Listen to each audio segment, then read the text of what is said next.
Hi folks, this is a really simple topic and probably 80% or 90% or hopefully like 99% of my subscribers and people watching these videos will go, oh yeah, I know that, and you should hopefully know that, but there might be a few people out there who haven't thought about this and haven't realised this.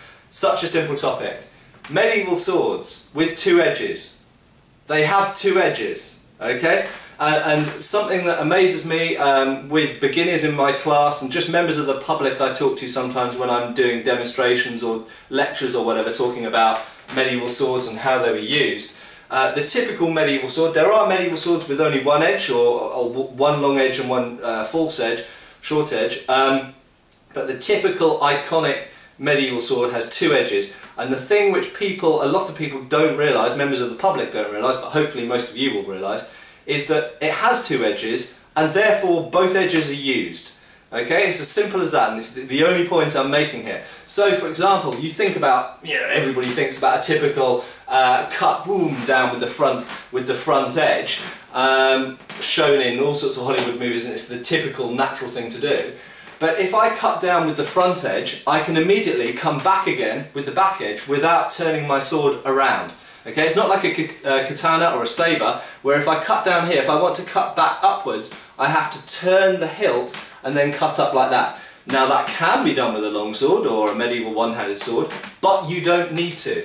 Okay, and if you look at the medieval treatises, fencing treatises, it's very, very evident that the false edge sees a lot of use, especially when cutting upwards, but also, and what might surprise some people, is also when cutting downwards. Okay, so you can, for example, cut with the front edge downwards and then immediately turning the sword, cut with the back edge downwards as well.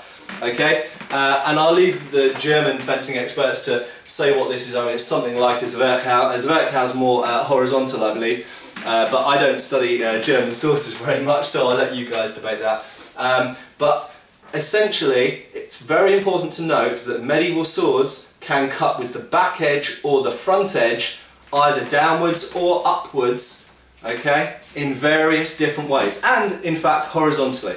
And Fiore specifically says that horizontal cuts from the right are given with the front edge, and the horizontal cuts from the left are given with the false edge, aka the back edge.